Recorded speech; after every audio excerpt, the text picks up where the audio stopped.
Hoje a Força do Agro traz uma entrevista muito especial com o Dr. Antônio Cabreira, que tem muita experiência aí na gestão em governos passados, para oferecer sua perspectiva sobre o setor nacional, produção de soja, a atual crise geopolítica no Brasil de Lula, que ele considera a maior ameaça ao agronegócio. Assista agora a Força do Agro com Joyce Maffezoli. Dr. Antônio Cabreira, médico veterinário, foi ministro da Agricultura durante o governo Collor e secretário da Agricultura durante o governo Mário Covas, em São Paulo. É conselheiro do COSAG, o Conselho Superior do Agronegócio da Fiesp, entre tantos outros conselhos. É um prazer recebê-lo aqui, doutor. Prazer, Joyce, estar aqui com você novamente. O Brasil é o maior produtor de soja do mundo. Para ter uma ideia, a riqueza gerada pela soja supera a participação de 23 dos 26 estados, além do Distrito Federal, no Produto Interno Bruto, PIB nacional. E o Brasil é o único que planta em 2 hemisférios. Enquanto um planta, o outro colhe. O país produz cerca de 170 milhões de toneladas por ano. Os americanos ocupam a vice-liderança com 118, 120 milhões de toneladas mais ou menos. 71% da soja brasileira foi para a China em 2024. Já os Estados Unidos mandaram 22 milhões de toneladas para os chineses. Doutor, na crise geopolítica que a gente tem acompanhado aí, Trump disse que a China deveria quadruplicar a importação de soja dos Estados Unidos. Os chineses estariam preocupados com uma escassez do grão. É motivo para o produtor de soja brasileiro se preocupar? Em certo sentido, sim. Primeiro, uma certa inveja, né? É impressionante você ver o presidente da maior potência do mundo, dos Estados Unidos, que é uma potência tecnológica, defender literalmente o seu agricultor. O discurso do Trump é o produtor de soja americano. Eu nunca vi isso ninguém fazer aqui no Brasil. Olha, eu vou defender o produtor de soja brasileiro, o produtor de carne brasileiro. Agora, tem uma coisa que os americanos não têm, eles não têm o preço competitivo que o Brasil tem. E a China ela é muito interessada na questão do preço. Então, vai haver uma guerra comercial, como já está acontecendo, mas eu não vejo algo assim extremamente preocupante. Me preocupa muito mais as declarações do nosso presidente. O Trump está cumprindo o seu papel, defender o seu eleitorado. Agora, o que me preocupa e é imprevisível é essa política externa nossa, praticamente fora do controle, brigando com os nossos maiores mercados. Nós já vamos falar mais sobre isso. A China aumentou as compras de soja brasileira nos últimos meses, né? E Estados Unidos e China tentam um acordo comercial, enquanto o Brasil quer unir forças justamente com China, Índia, para mostrar que não está sozinho.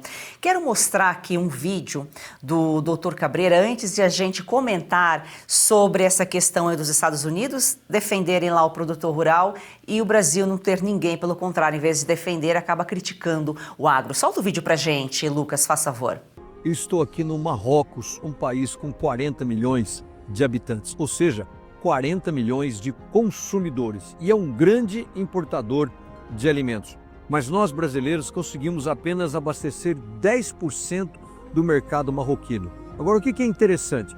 O interessante é que aqui o Marrocos ele é um dos maiores produtores de fertilizantes fosfatados do mundo.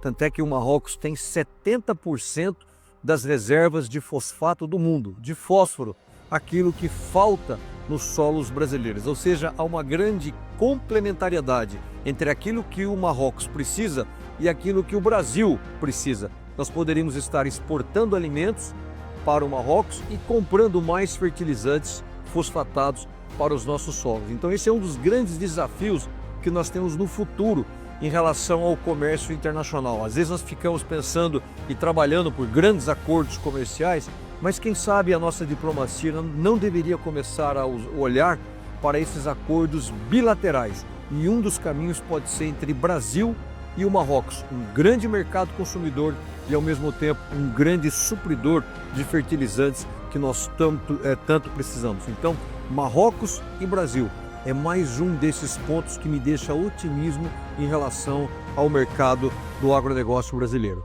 Infelizmente, nós temos um presidente que não está sabendo usar esse potencial do Brasil dentro da diplomacia brasileira. Eu até se pudesse fazer uma sugestão aqui, eu faria ao presidente aquele livro A Arte da Guerra, do Sun Tzu. Aliás, o presidente disse numa Bienal que ele não gosta de livros, mas é interessante você ler esse livro, porque esse livro diz o seguinte: numa batalha você tem que conhecer a si mesmo e tem que conhecer os seus adversários. O presidente Lula, ele está abrindo uma briga com o nosso maior mercado mais sofisticado, que é os Estados Unidos. O mercado chinês já é um mercado brasileiro. Quem mais compra produto agregado é o mercado americano. E é exatamente o mercado que o presidente tem abrido essa guerra comercial contra eles. Então, é interessante que eu não vejo esses críticos da dependência do Brasil em relação à China fazerem agora alguma crítica em relação a essa política do presidente se aproximando tanto da China. A China já é um bom cliente brasileiro, mas então o Marrocos e tantos outros, nós temos aí inúmeros mercados que a nossa diplomacia poderia estar abrindo, porque o ativo a gente já tem, comida. Tanto é que em 2023 o Brasil mandou comida para 223 países e territórios. Então veja a potência que a gente tem. Agora, o que não podemos é viver, nós já somos uma fábrica a céu aberto. Quer dizer, nós somos aí, corremos risco do clima, de inundação, de seca, mas agora nós temos outro fator imprevisível no agronegócio, que são as declarações do nosso presidente. Eu não tenho a mínima ideia do que ele vai falar hoje à tarde e que pode prejudicar tremendamente os nossos negócios. Nessa briga aí dos gigantes, né? Estados Unidos, China são potências, o Brasil tem sua importância, claro, principalmente no agro, mas a briga está lá e o Lula falando aí as asneiras dele, mas a briga do Lula é contra o agro brasileiro, contra a população brasileira. O agronegócio, ele é locomotiva da nossa economia e essas declarações colocam em risco isso. Veja, o tarifaço, por exemplo, do café, e agora estamos com as frutas, com o cacau, com o café, com a carne nos Estados Unidos. Ele lançou um programa aí, um Band-Aid, né, um programa para tentar ajudar alguém que foi baleado, porque o agronegócio levou um tiro dos Estados Unidos, literalmente, no bom sentido. Só no caso da carne, são 2 bilhões de dólares no mercado norte-americano. No caso do café, mais de 2 bilhões de dólares. Se você somar todo o mercado norte-americano, é 25 bilhões de dólares. Isso é mais ou menos quase 140 bilhões de reais. Agora ele lança um programa de 30 bilhões de reais. Parece aquela velha história, o Estado vem, quebra as suas pernas e depois te oferece uma muleta. E aqui eu faço até uma sugestão para o presidente, Joyce. Hoje, por exemplo, você paga 1% quando você compra carne lá nos Estados Unidos. Aqui nós estamos pagando 31,5%.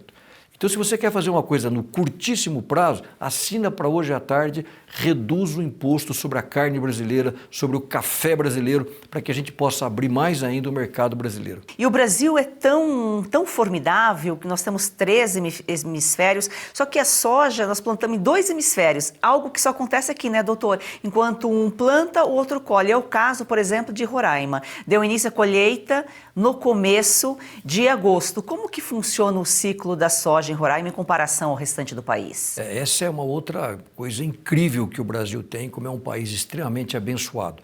Só para você ter uma noção, em termos de mercado global da soja, o que o Brasil vai produzir esse ano é mais do que o segundo e o terceiro colocado juntos, que são os Estados Unidos e a Argentina. Então, se você pegar toda a produção de soja dos Estados Unidos e toda a produção de soja da Argentina, não vai ser igual à nossa produção. Então, isso é um negócio incrível. Agora, além disso, nós plantamos nos 2 hemisférios. Até que agora, recentemente, eu estava em Tupanciretã, que é o município que mais planta soja no Rio Grande do Sul. Aliás, eu fui lá para uma coisa interessante. Durante 7 anos, eles plantaram a soja transgênica de forma ilegal. A gente sempre fala a importância do Estado e do governo. Foi um dos mandatos do governo Lula, eles proibiam a soja transgênica. E hoje 95% da soja brasileira é uma soja transgênica. E durante 7 anos, eles foram literalmente contrabandistas. Eles contrabandeavam essa soja transgênica da Argentina. Então eu passei por lá, porque fizeram uma cerimônia, porque são os verdadeiros heróis que conseguiram romper essa barreira contra o produto transgênico. Mas enquanto eu estava lá, eles estavam preparando as suas máquinas para iniciar o plantio de soja. E eu saí de Tupanciretã, fui a Porto Alegre, peguei um voo Porto Alegre-Brasília, Brasília-Boa Vista, em Roraima. E em Roraima, no dia seguinte, nós fomos fazer a abertura da colheita de soja. E tem uma coisa incrível, no mesmo país, em uma determinada parte desse país, você está preparando o solo para plantar uma cultura e depois você viaja um pouco, essa mesma cultura está sendo colhida em outra parte do país. Então significa o quê? Que Roraima, ela planta igual os americanos. Então nós estamos plantando igual o hemisfério norte. Então isso é um negócio incrível. Você tem mercados, melhor utilização de maquinário, mas isso mostra o potencial que o Brasil tem. Não tem nenhum outro país que consegue plantar soja em 2 hemisférios, como nós estamos fazendo aqui. E isso ajuda o Brasil a ser aí o principal produtor também, né? Ah, sim. Você, por exemplo, você vai ter soja no primeiro semestre e você vai ter soja no segundo semestre. E outra coisa, se um dia a gente tivesse infraestrutura, imagine você, por exemplo, fazer uma melhor utilização do maquinário. Hoje uma colhedeira é extremamente cara e você às vezes usa ela 4, 5 meses no ano. Então, se você tem colheitas em épocas diferentes do ano, você pode usar uma colhedeira aqui no sul e depois você pode mandar essa colhedeira para Roraima e utilizar ela. Então, você consegue utilizar ela o ano todo, além de você ter um fluxo de caixa melhor. Roraima, inclusive, pela incidência solar, ela tem um teor de proteína maior na sua soja. Então, enfim, o Brasil tem inúmeras qualidades que, às vezes, a maioria dos brasileiros não tem conhecimento disso.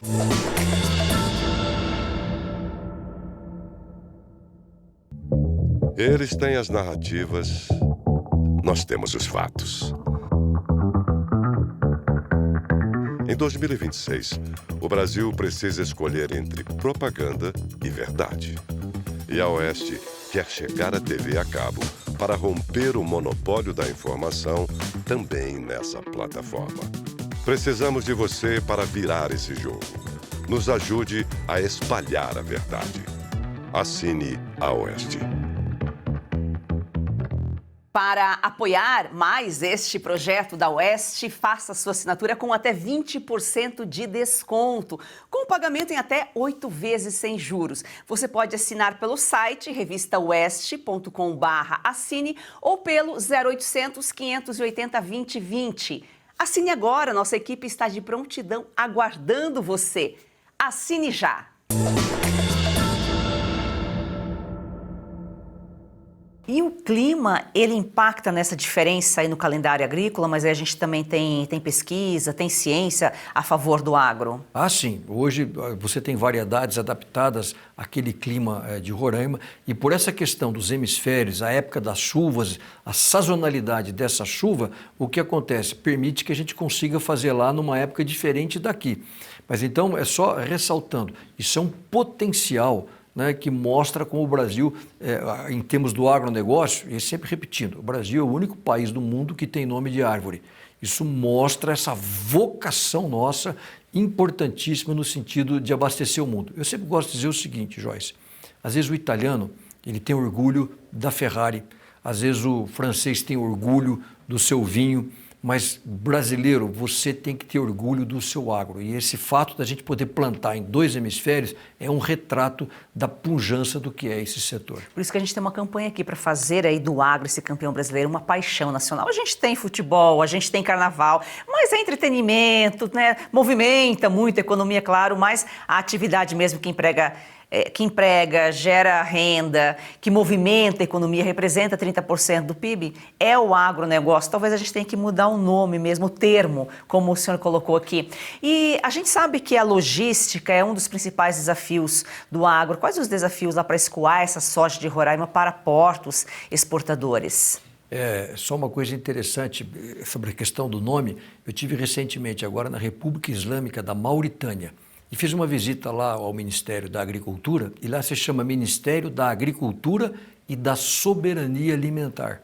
Então talvez a gente pudesse trazer essa ideia para cá, tanto é que o Ministério da Agricultura da Itália, da França, da Holanda também já mudaram o nome, eles chamam Ministério da Agricultura e da Soberania Alimentar. Fica a sugestão aqui para o Brasil. Hoje uma das dificuldades de Roraima é esse escoamento, Joyce, mas agora está sendo feito um asfalto de Boa Vista até Georgetown, que é a capital das Guianas. Tanto é que você sabe que as Guianas são o país que mais tem crescido na América, principalmente pela exploração da margem equatorial. Então, o Brasil tem todas as condições, de ser um grande abastecedor de comida para a Guiana, e não só para a Guiana, para o Caribe. Você pega, por exemplo, Bahamas, que é um lugar turístico que o mundo inteiro visita. Só menos de 1% do território de Bahamas você pode plantar. Então, eles são grandes consumidores de alimentos. E Roraima vai ser esse polo fornecedor de comida para todo esse Caribe. Então, o asfalto até Georgetown vai ser muito importante, favorecendo esse escoamento.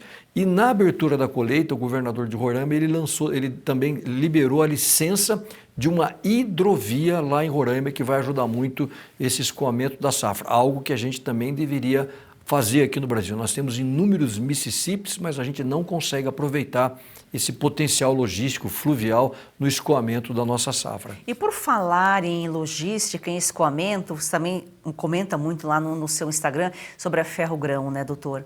Queria ajudar tanto, iria desenvolver tanto. A Ferrogrão é o projeto que o Brasil deveria levar para a COP30 agora, em Belém. Porque, segundo estudos do próprio governo, nós vamos ter uma redução de 77% nas emissões de CO2. Então, nós não temos nenhum outro projeto de descarbonização da economia como nós temos com a Ferrogrão. E não só a Ferrogrão, a nossa hidrovia, por exemplo, o Rio Araguaia. O que eu achei interessante? Agora, nessa última viagem que eu estive nos Estados Unidos, eu fiz uma viagem de barcaças pelo Rio Mississippi.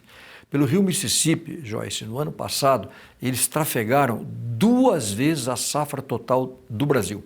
Então imagine o potencial logístico do agricultor americano. Se você pega a safra brasileira, multiplica ela por 2, foi o que eles escoaram no ano passado pelo Rio Mississippi. E o Brasil, nós temos 3 rios Mississippis e a gente não consegue utilizar esses rios. E só uma curiosidade, eu fui lá conhecer e tem um museu, quando eles começaram a fazer essa hidrovia, e olhando uma foto, quando eles começaram a construir a hidrovia, eles tinham 18 diferentes tribos indígenas ao longo do rio Mississippi.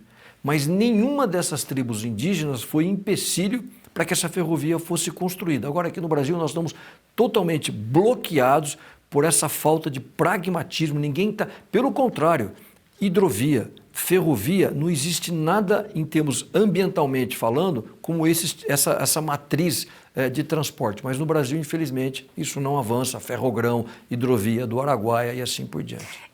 Ficam travados aí por interesses, aí sim, interesses internacionais que criam certas leis aqui para o Brasil e o Brasil acaba acatando, acaba aceitando, né? Eu sempre brinco, Joyce, e digo o seguinte, a preocupação ambiental, qualquer ajuda de fora, qualquer orientação, ela é muito bem-vinda.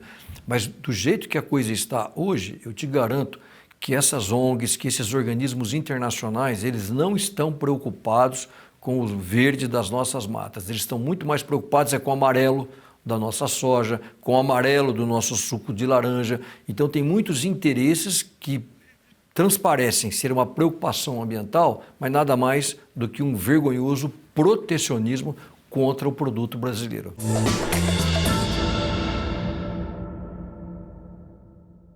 Pausa rápida aqui no programa para um alerta importante. Se você sente dores constantes nas articulações, nos joelhos, nas costas ou nas mãos, atenção! Não é normal conviver com dor todos os dias. E por mais que digam que é coisa de idade, isso não é verdade. A dor mostra que seu corpo está pedindo ajuda. E hoje você pode fazer algo para ele, não é mesmo, César? É isso aí, Cauti. Tem muita gente que já nem lembra como era viver com disposição. Acorda cansado, dorme mal, evita sair de casa porque tudo incomoda.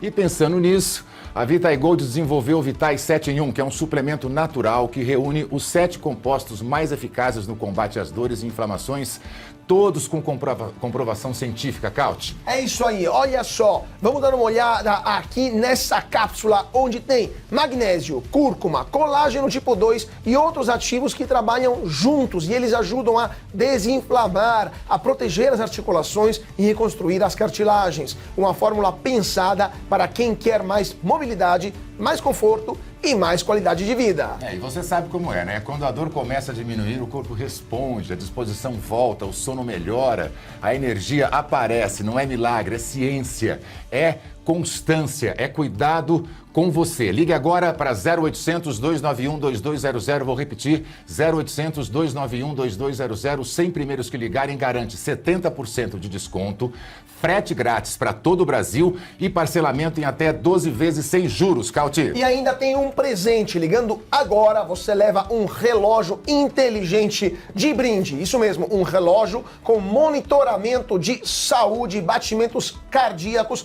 qualidade do sono e outras funções para acompanhar o seu bem-estar no seu dia a dia. Você sempre esteve ao nosso lado na luta pela verdade. Agora é hora de avançar. A mentira domina lugares onde a verdade não chega. E nem todos estão no digital. Com mais 20 mil assinaturas, a Oeste será também televisão. Nos ajude a alcançar esse número. Assine a Oeste.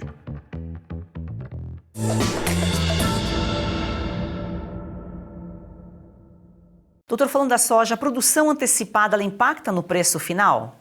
Sim, sim. O que a gente falta é ter um bom mecanismo de fixação de preços. Aliás, é uma coisa interessante, só uma curiosidade. Nós somos o maior produtor e somos o maior exportador de soja do mundo. A China é o maior comprador de soja do mundo. Quem fixa o nosso preço? A Bolsa de Chicago. Então, o Brasil, se o presidente estivesse preocupado com o mercado, com transparência, nós tínhamos que trazer mecanismos para que a gente começasse a desenvolver bolsas de futuro aqui no Brasil. Mas essa questão, por exemplo, do IOF, ela atrapalha. Para você ter uma noção, os Estados Unidos, no ano passado, eles passaram 20 vezes a safra americana, a safra mundial, na Bolsa de Chicago. Pare e pensa sobre isso. 20 vezes o volume foi transacionado na Bolsa. Por quê? É sempre compra e venda, sempre compra e venda. Agora, se eu tributar cada uma dessas operações, isso fica inviável. Então, no Brasil, a gente tem que mudar e fica aí uma sugestão para que a gente começasse a desenvolver isso e desenvolver, Joyce, informações. Só para você ter uma noção, eu fiz um cálculo. Nos últimos 5 anos, as previsões de safra a respeito da soja do mundo, elas foram erradas em 150 milhões de toneladas. Isso dá 30 milhões de toneladas que na previsão inicial e da previsão final, elas desaparecem. Então, quando o USDA, o Departamento de Agricultura nos Estados Unidos, ele faz uma previsão de safra errada, superestimando, o que ele faz? Ele derruba o preço do agricultor brasileiro. Então a gente precisa criar também uma central de inteligência para que a gente comece a fazer as nossas estimativas de safra e não fiquemos dependendo de algo tão importante como a questão da informação. Você já teve o poder econômico, você já teve o poder militar, mas hoje é o poder da informação. E, infelizmente, o Brasil não está exercitando isso como deveria. E por falar em informação, muito brasileiro desconhece o potencial para a lavoura, para a pecuária na região norte, por exemplo, Roraima. Ela tem aí uma boa área plantada, né, em comparação ao restante do país. A gente sabe que o Mato Grosso é o principal produtor, mas aquela região também produz bastante. Ah, sim. Hoje, Roraima deve estar em torno de mais ou menos de uns 150 mil hectares já plantados em soja. Durante a colheita foi anunciado já o licenciamento de 300 mil hectares e aí se estima-se que Roraima possa ter em torno de 2 milhões de hectares propícios para agricultura, para soja e para milho.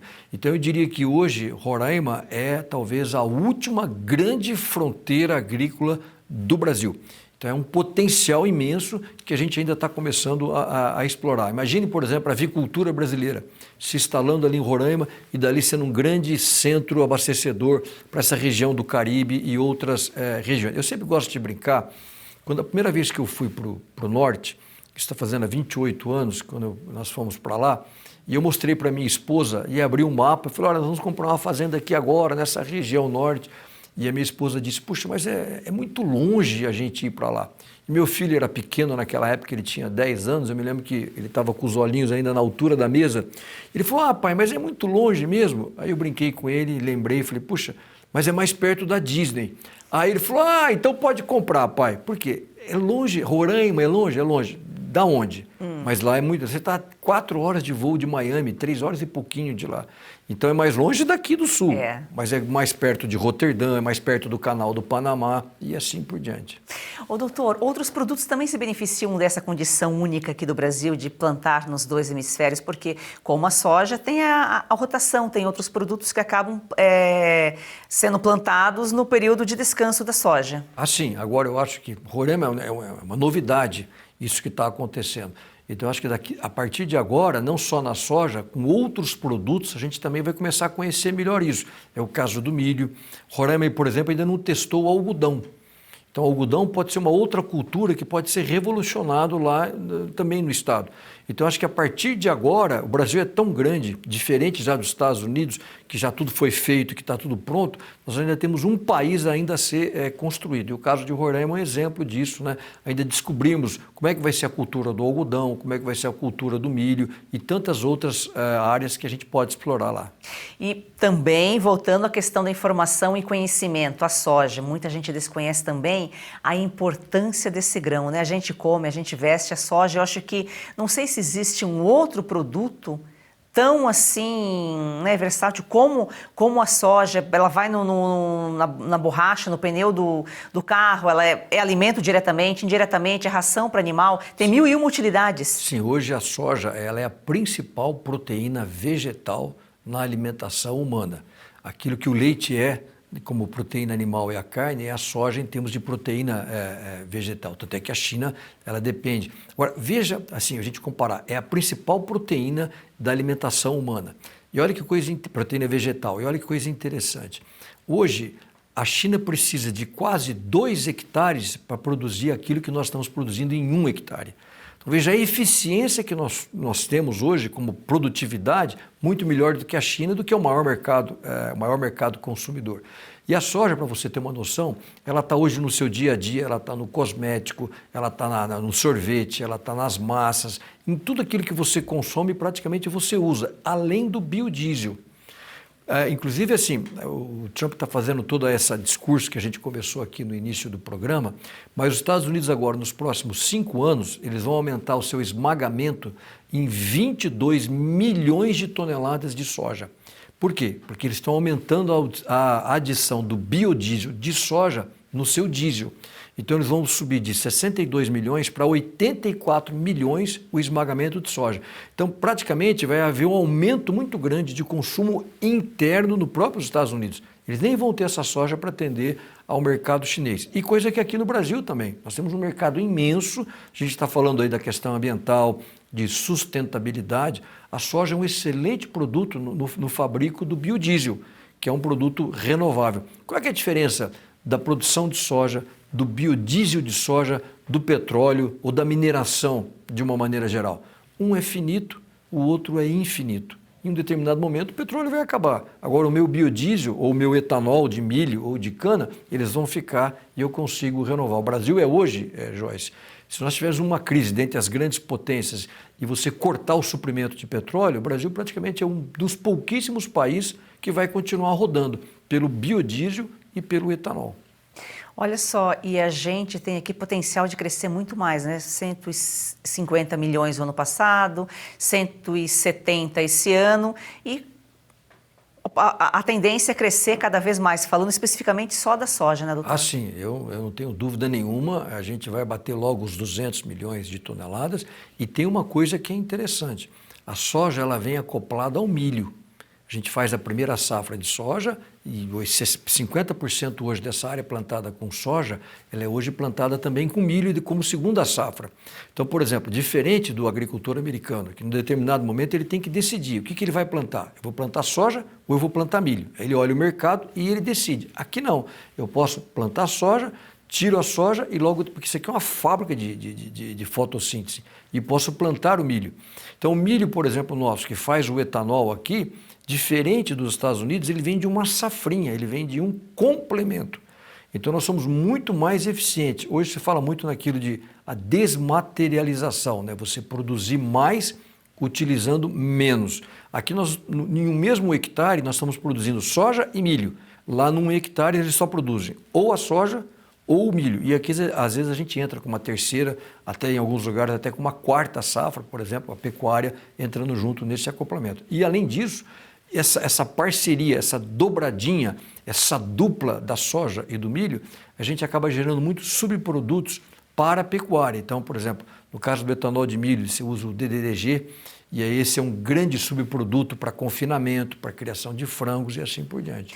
É o nosso verde e amarelo lá da bandeira, essa é a nossa verdadeira bandeira, nossas riquezas, a agricultura, as florestas, a pecuária. Doutor, é sempre um prazer recebê-lo aqui, volte sempre. Obrigado, Joyce, um prazer estar aqui com vocês.